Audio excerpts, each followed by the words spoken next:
पूर्वी दिल्ली में बीजेपी के दो नेताओं की रिकॉर्डिंग हुई वायरल। गौतम गंभीर को बीजेपी नेताओं ने लिया निशाने पर।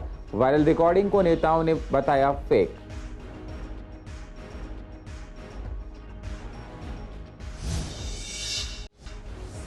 पटपड़गंज पुलिस ने चोर को किया गिरफ्तार। पास से 5 लाख रुपए और सोने के गहने किए बरामद। पुलिस मामले की कर रही है जांच।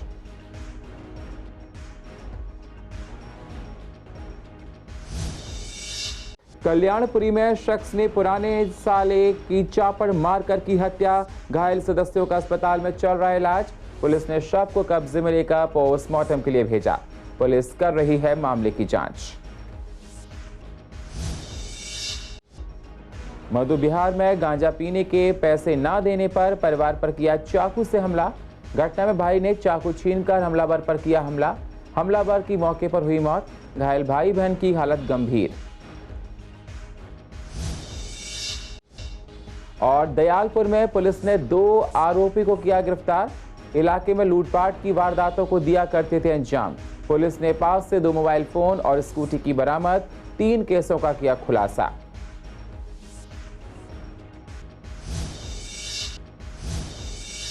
नमस्कार, स्वागत है आप सभी का सीसीएन में। मैं हूं आपके साथ सुनील चौहान। आप देख रहे हैं पूर्वी दिल्ली खास। अब होते हैं रूबरू पूर्वी दिल्ली की अहम खबरों के साथ। पूर्वी दिल्ली के 2 बीजेपी नेताओं की फोन पर हुई बातचीत की रिकॉर्डिंग ने राजनीति में हलचल ला दी है। ये रिकॉर्डिंग आम आदमी पार्टी के एक नेता धनेंद्र भारद्वाज ने लीक की है। बातचीत बीजेपी के 2 नेताओं पूर्व निगम पार्षद दीपक मल्होत्रा और भगवंत रस्तोगी के बीच हुई है। बातचीत में पूर्व दिल्ली के सांसद गौतम गंभीर को कोसा जा रहा है। साथ भी एक आरोप लगाया जा रहा है कि गंभीर पर पीए पार्षदों से पैसा लेता है। बातचीत में गौतम गंभीर द्वारा नगर निगम के डिप्टी मेयर के चुनाव में वोट न डालने पर भी गुस्सा जताया गया, जबकि एजीसीआर एन्क्लेव के सामने बनी लाइब्रेरी का मामला भी उठाया गया। कहा गया ये लाइब्रेरी बनाने के लिए बीजेपी पार्षद से पैसा लिया गया। दीपक मल्होत्रा का भी कबूल करते हैं कि उन्होंने गंभीर के पीए को 22 महीने तक हर महीने 1 लाख रुपए का भुगतान किया था। इस मामले में जब भगवंत रस्तोगी से संपर्क किया गया तो उन्होंने इस रिकॉर्डिंग को फेक बताया है। उन्होंने अपने आप को पार्टी का वफादार सिपाही बताते हुए कहा कि आम आदमी पार्टी की यह साजिश है और वे इसके खिलाफ कानूनी कार्रवाई करेंगे। सीसीएन भी इस रिकॉर्डिंग के सच होने की पुष्टि नहीं करता है। जांच के बाद ही पता चल सकता है कि वीडियो रिकॉर्डिंग सच है या नहीं। आपको बता दें, गौतम गंभीर को लेकर पार्टी में पहले भी काफी विरोध है। पार्टी के एक विधायक अनिल वाजपेयी के साथ उनका खुल्लम खुल्ला टकराव चल रहा है। आप देखो, डिप्टी मेयर के चुनाव में सांसद गौतम गंभीर ने वोट ही नहीं डाला। पार्टी एक एक वोट के लिए मरती है। हाँ जी, देख लो आप ये क्या चीज है। वो नगर निगम की जो लाइब्रेरी थी ना, हाँ जी, वो भी किसी चंदे से नहीं बनी थी, कारपोरेशन के मेंबरों ने बनाई थी, ऐसा सुना मैंने। वो जन लाइब्रेरी। हाँ तो बबीता खन्ना वगैरह सबने बनवाई है मिलके। बहुत जी बार बार ना पूछो, मैं आपको फोन पे व्हाट्सएप कॉल करूँ ना वैसे बात कर रहा हूँ, मैं वैसे पूछ रहा हूँ। 1 लाख रुपए महीना लेता था गौरव मेरे से, 22 महीने लिए हैं। आज मैंने अभी सिद्धार्थन जी बहुत नाराज हैं। कहने लगा क्या है पार्टी का कार्यकर्ता, पार्टी के लिए समय नहीं है तो क्या करेंगे इसका। भाई साहब, पार्टी में हमारी ना एक वोट से सरकार गिर गई थी अटल जी की। हाँ, एक वोट से सरकार गिरी थी, बिल्कुल ठीक बात कही आपने। एक वोट अगर चाहे हम जीतते नहीं, लेकिन एक वोट से कम तो हारते। पार्किंग के पैसे लेते हैं बबीता से, इनसे, सबसे। अब ये वो जब ये राजू साहब मेंबर भी नहीं था तब डीओ को डांटता था, ओए पैसे क्यों नहीं भिजवाता। जो जैसा करेगा वैसा भुगतेगा। जो आदमी पार्टी का वफादार नहीं है होगा सेलिब्रिटी अपने घर में होगा। पूर्व दिल्ली के पटपड़गंज औद्योगिक क्षेत्र थाना के हाथ एक अहम कामयाबी लगी है। पुलिस ने एक चोर को गिरफ्तार किया है, जिसके पास उसे जेवर नकदी बरामद किया है। आनंद विहार पुलिस के अंदर चेकिंग हो रही थी। जब उन्होंने एक व्यक्ति को बैग के साथ संदिग्ध हालत में घूमते हुए देखा तो उन्हें रोका, और जब उन्होंने इस व्यक्ति के बैग की जांच की तो उसमें 4,99,000 रुपए के नगद, सोने का हार, चेन, कान की बालियां, अंगूठियां और अन्य सोने के आभूषण बरामद किए। आरोपी की पहचान शेर बहादुर के तौर पर हुई। उसे पुलिस स्टेशन लाया गया। पूछताछ के दौरान उसने कबूल किया कि उसके बेटे संदीप ने मारकाम गोंडा नल्ली में अपने नियोक्ता के घर से चोरी की है। सूचना मिली और वहां से एक टीम आरोपी से पूछताछ और हिरासत में लेने के लिए पहुंच गई है। पूर्व दिल्ली के कल्याणपुरी इलाके के कल्याणवास में एक दिन दहला देने वाली घटना सामने आई है। उत्तराखंड का रहने वाला एक शख्स ने अपने पूर्व ससुराल पर, जी हां, ससुराल वालों पर हमला कर दिया। उसने घर में मौजूदा लोगों के आंखों में पहले लाल मिर्च झोंकी और उसके बाद उन पर चापड़ से वार कर दिया। इस हमले में शख्स के पूर्व साले की मौके पर मौत हो गई, जबकि सरहज और सास घायल हो गए। उन्हें लाल बहादुर शास्त्री अस्पताल में दाखिल कराया गया है। वारदात को अंजाम देने के बाद आरोपी मौके से फरार हो गया। सूचना के बाद मौके पहुंची पुलिस ने शव को पोस्टमार्टम के लिए भेज दिया है और पूरे मामले की जांच में जुट गई है। मैं तो ऑफिस गई थी, मेरे तो भतीजे का फोन आया। ये थी घर पे तो लड़की बहन का घर वाला था, छोटी वाली बहन का, महेंद्र।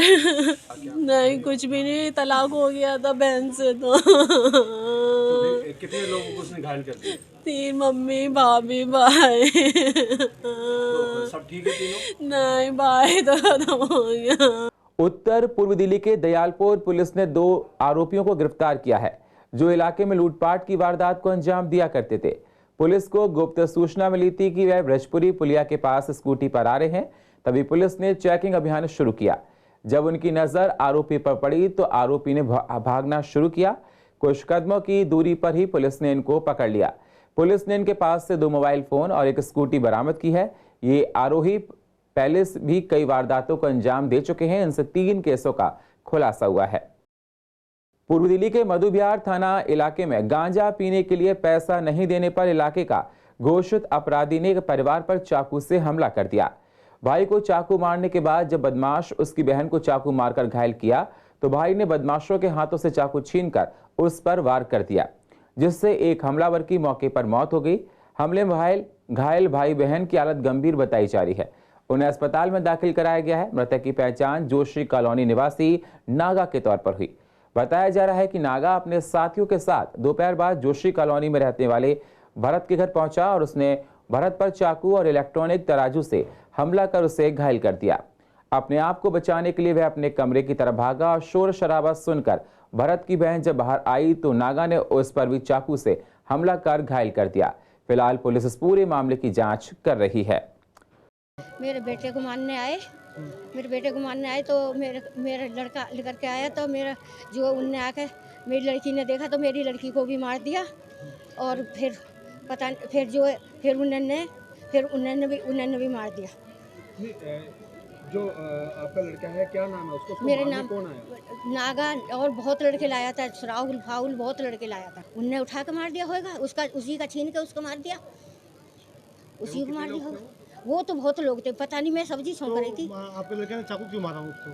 वो यहाँ पे मार गया ना, मेरी लड़की के मार गए ना वहाँ पे। अच्छा, जब उसने बहन को मारते हुए देखा? हाँ, मारते को देखा तो उसको मार दिया।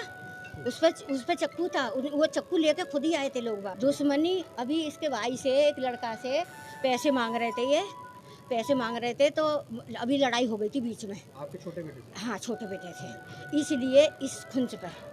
उत्तर पूर्व दिल्ली के जाफराबाद इलाके में 22 वर्षीय एक महिला का उसके पड़ोसी ने कथित तौर पर यौन उत्पीड़न किया। घटना बुधवार की रात करीब 11 बजे की है। वरिष्ठ पुलिस अधिकारियों ने बताया कि महिला मानसिक रूप से स्वस्थ नहीं है और वह अपने कमरे में अकेली थी। वह आरोपी के कमरे में अपने पैसे मांगने के लिए गई थी। आरोपी बिल्डिंग के एक फ्लोर पर रहता है। पीड़ित मजदूर है, उसे 75 रुपए लौटाने की मांग कर रही थी। उसकी मां, पिता और बहन कमरे में मौजूद नहीं थे। पुलिस ने बताया कि उसे अकेला पाकर उसने उसके साथ दुष्कर्म किया। उसने घटना की जानकारी अपने परिजनों को दी, जिन्होंने बाद में पुलिस को सूचित किया। मेडिकल कराया गया तो मामला दर्ज कर लिया गया। उन्होंने कहा कि आरोपी व्यक्ति को पकड़ने के लिए टीमों का गठन किया गया है। परसों रात की बात है, वो लड़की अकेली थी, उसने किसी बहाने से उसको बुलाया और उसके साथ ज़बरदस्ती की और उसके तुरंत बाद ये भाग गया वहाँ से।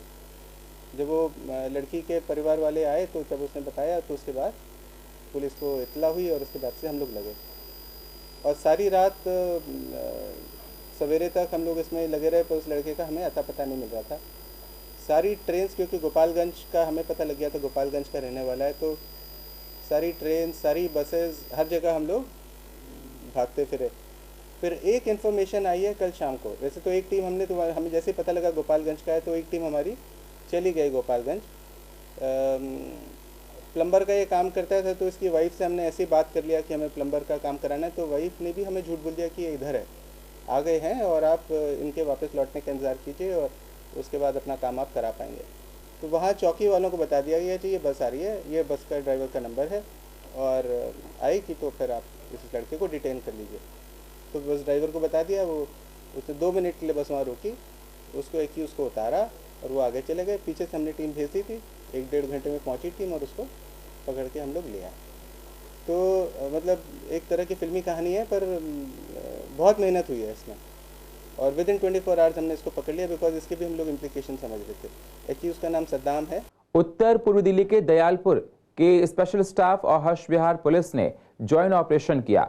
पुलिस ने एक आरोपी को गिरफ्तार किया है। इस आरोपी ने हर्ष विहार के सबोली एक्सटेंशन में फायरिंग की वारदात को अंजाम दिया था।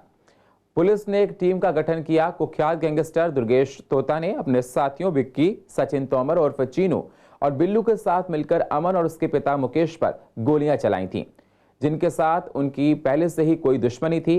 पुलिस ने आईपीसी की धारा 307, 506 और 34 आर्म्स एक्ट के तहत मामला दर्ज कर आगे की जांच शुरू कर दी है। दिल्ली में एमसीडी को अपना मेयर मिल गया है, उसके बाद भी आज तक स्थायी समिति का गठन नहीं हो पाया है। स्टैंडिंग कमेटी बहुत इंपॉर्टेंट होती है निगम में। नगर निगम में स्थायी समिति बेहद जरूरी है। दिल्ली के विकास के सारे बड़े काम, आर्थिक फैसले उसी से समिति के माध्यम से लिए जाते हैं, तभी दिल्ली में विकास के कामों को बढ़ाया जाता है। बीजेपी नेताओं का कहना है कि केजरीवाल सरकार स्थायी समिति का गठन नहीं करना चाहती है, जिससे दिल्ली की जनता के लिए हित में काम नहीं हो पा रहा है। निगम में अधिकारी अपनी मनमानी कर रहे हैं।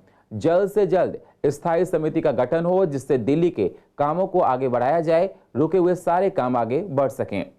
एमसीडी में स्टैंडिंग कमेटी का चुनाव हो चुकने के बाद भी परिणाम को आम आदमी पार्टी की मेयर द्वारा महज इसलिए रोक दिया गया क्योंकि परिणाम भारतीय जनता पार्टी के पक्ष में जा रहे थे। अब मामला कोर्ट में है, लेकिन दुर्भाग्यपूर्ण स्थिति यह है कि स्टैंडिंग कमेटी जितने समय तक लंबित रहती है उतने समय तक दिल्ली के बड़े विकास कार्य बाधित रहेंगे, बड़े आर्थिक निर्णय नहीं हो पाएंगे, चल अचल संपत्तियों के बारे में कोई फैसला नहीं होगा, अफसरों की मनमानी चलेगी, कमिश्नर 5 करोड़ तक के बजट के कार्य करा सकेंगे, बड़े कार्यों में फिर से रुकावट वैसी ही बनी रहेगी जैसी एमसीडी के ना होते हुए होती है। निगम पार्षदों को निर्वाचित हुए 3 महीने से ऊपर हो गया, लेकिन आज तक निगम की संवैधानिक समितियों का, स्थायी समिति का गठन नहीं हो पाया, क्योंकि आम आदमी पार्टी को लगता है कि इसमें इंटरेस्ट ही नहीं है और वो चाहते नहीं कि संवैधानिक व्यवस्था ठीक हो दिल्ली की। और खासकर जब केजरीवाल सरकार घोटालों में फंसी हुई है तो जनता का ध्यान दूसरी तरफ डालने के लिए काम नहीं कर रही। लेकिन स्थायी समिति का निर्माण, स्थायी समिति के सदस्यों का चुना जाना और समिति का गठन बहुत ज़रूरी है, क्योंकि निगम के सभी कार्य जिनमें बजट की जरूरत है, जिनमें निर्णय लेने की जरूरत है और जो विकास से जुड़े होते हैं, उन सभी को स्थायी समिति में लाया जाता है और यही समिति उन्हें पास करती है। ऐसे समय में जब निगम पार्षद निर्वाचित हो गए लेकिन अपने क्षेत्र के विकास के कार्य, नए कार्य, पुराने कार्यों का रिव्यू वो नहीं हो पा रहा है और सीधे सीधे जनता जो है इससे इफेक्ट करती है। सीबीएसई बोर्ड एग्जाम लगातार चल रहे हैं। ऐसे में आज 10वीं और 12वीं क्लास का एग्जाम था। आज 10वीं का संस्कृत का एग्जाम था, वहीं क्लास 12 का बच्चों का मैथ का पेपर था। जब हमने उनसे बात की तो दोनों ही क्लास के छात्रों ने पेपर को लेकर खुशी जाहिर की और कहा कि पेपर काफी इजी था और जल्दी पेपर पूरा हो गया। वहीं उन्होंने अच्छे मार्क्स आने की भी उम्मीद जाहिर की है। और अच्छा था पेपर, मैथ्स का था। मैथ्स मेरे को तो मैथ्स अच्छी लगती है। अगर किसी में दिमाग है तो बच्चा आराम से कर सकता है, बस थोड़ी मेहनत की ज़रूरत है। मेहनती बच्चा आराम से कर जाएगा। नहीं, पेपर ना ही टफ था ना ही लेंदी था। अच्छा पेपर था, काफ़ी अच्छा। कुछ अच्छे थोड़े टफ क्वेश्चंस भी थे, पर बैलेंस था सब कुछ। एग्जाम मैथ्स का एग्जाम था, बहुत बढ़िया हुआ। एकदम ईजी पेपर था और क्वेश्चन करे हुए थे, मतलब एक भी कॉन्सेप्ट से बाहर नहीं था। बहुत बढ़िया पेपर गया। डर रहता बच्चों को मैथ्स पेपर। हाँ, स्टार्टिंग में तो बहुत डर था कि मतलब कैसा होगा क्या नहीं होगा, क्योंकि बहुत डिफिकल्ट क्वेश्चन हमने सैम्पल पेपर में भी देखे, लेकिन जैसा एक्सपेक्ट किया तो उससे इजी आया। नहीं, मेरे को केमिस्ट्री का थोड़ा टफ लगा था, बाकी फिजिक्स और मैथ्स का तो इजी था। इजी पेपर था। एनसीईआरटी मैंने बनाया था तो एनसीईआरटी बेस्ड क्वेश्चन थे, उस पे सब मेरे को आता था, मैंने प्रैक्टिस किया था ये सब। मैथ्स का सब्जेक्ट था और पेपर काफ़ी इजी था, ज़्यादातर क्वेश्चन इसमें एनसीईआरटी के ही थे, तो हाँ ये क्वेश्चन करे हुए थे तो बढ़िया गया पेपर। पेपर संस्कृत का था। कैसा एग्जाम? इजी था पेपर तो, नहीं इजी था पेपर तो, अच्छा था। मार्क्स तो पता नहीं बट पेपर तो इजी था। हाँ ऐसे तो होनी चाहिए, बट संस्कृत का पेपर था। मैं इजी भी था और टफ भी था। टफ किस तरीके से लग रहा था? मतलब एक दो क्वेश्चंस जो थे ना वो थोड़े मतलब हार्डली लग रहे थे। ये लग रहा है कि मतलब आएंगे, ऐसी बात नहीं है, मतलब थोड़ा टफ भी है। अच्छा। नहीं संस्कृत तो इजी है, पूरा क्वेश्चन कर रहे हैं, कोई ऐसा क्वेश्चन नहीं था पर आया नहीं था समझ पर कर दिया। पूर्व दिल्ली के ऋषभ विहार में सीवर लाइन को सही करने के लिए पाइपलाइन खोदी गई थी, जो टेम्परेरी तौर पर डाली गई थी। पाइपलाइन डालने के बाद सड़क को सही करना भूल गए हैं, जिससे मलबा सड़क पर पड़ा हुआ है, जिससे आने जाने वाले लोगों को परेशानियां उठानी पड़ती हैं। इलाके के लोगों का कहना है कि पाइप को जब यहां से हटाया गया था तभी मलबे को भी हटा देना चाहिए था। साथ ही कहा कि प्रशासन कोई भी काम सही तरीके से नहीं करता है, आए दिन लोग चोटिल हो जाते हैं, लेकिन सरकार कोई काम नहीं करना चाहती है। देखिए बेसिक तो ये है कि पाइपलाइन आपने डाला और मलबा वहाँ पे डाला है, तो मलबा को पाइपलाइन के साथ साथ उस मलबे को भी उठाएं, क्योंकि मलबा गीला नहीं था, वो सूखा हुआ मलबा था। ऐसा भी नहीं है कि सूखने के लिए छोड़ दिया गया है, तो ये तो गलत है। इनका काम करने का तरीका नहीं है, एक दूसरे पे डाल देते हैं कि वो करेंगे। निगम पार्षद तो MLA तो ये तो सब कोई कहता है हमें चार्ज नहीं मिला, अभी चार्ज नहीं मिला इसलिए हम साफ सफाई नहीं करवाएंगे। ये सब तो बहानेबाजी है और बेवजह परेशान करने का तरीका है। पब्लिक बेवकूफ़ बनी हुई है। पब्लिक अगर किसी भी पार्टी को सपोर्ट करती है तो वो तो पार्टी तो आ जाती है, लेकिन पार्टी आने के बाद कोई भी पार्टी हो काम नहीं करती। हाँ दिक्कत बहुत हुई, यहाँ से लेके वहाँ तक डली हुई थी लाइनें, और मलबा अभी कभी वैसे जब लाइनें तो हट गई, जबकि 10-12 दिन हो गए हटे हुए। अच्छा। हाँ तो कितनी परेशानी होती है ऐसे लोग? परेशानी तो फिसल रहे लोग, पहले भी फिसल रहे थे, अब भी फिसल रहे हैं। नहीं वो वही वाला हाल है, जैसे कि नाली साफ़ करते हैं मलबा छोड़ देते हैं, वही हाल है कि अब भी वही हो रहा है। जो पाइपलाइन डाली गई थी बेसिकली सीवर का कुछ काम चल रहा था, जो इन्होंने टेम्प्रेरी बेसिस पे ऊपर से पाइप डाल के, कि अंदर मलबा इकट्ठा होने से पाइप सारे ब्लॉक हो गए थे, तो इसलिए ऊपर से पाइप डाला था। ऊपर पाइप डालने की वजह से काफ़ी दिक्कतें हुई थी लोगों को। यहाँ पे आप देखोगे, यहाँ पे पूरा मोटा पाइप कर दिया रोड के ऊपर, जिससे काफ़ी लोग गिरे भी हैं, परेशानी भी हुई है, और इवन काम होने के मलबा वैसे छोड़ दिया है। देखो मलबा रोड पे ही है, लोग गाड़ी लेके जा रहे हैं, स्कूटर लेके जा रहे हैं, उसमें गिर रहे हैं, स्लिप कर रहे हैं, कई लोगों को चोट भी लग गई है, तो उसको थोड़ा ध्यान देना चाहिए। MCD को जल्दी से जल्दी ठीक करना चाहिए मेरे हिसाब से। तो लापरवाही करती है। बिल्कुल जी, बिल्कुल लापरवाही पूरी है, और जब से केजरीवाल MCD में आए हैं तो आप पूछो मत, बुरा हाल हो रखा है। पूर्व दिल्ली की अधिक जानकारी के लिए आप YouTube पर जाकर CCN लाइव को सब्सक्राइब करें और फ्रेश अपडेट लेते रहें।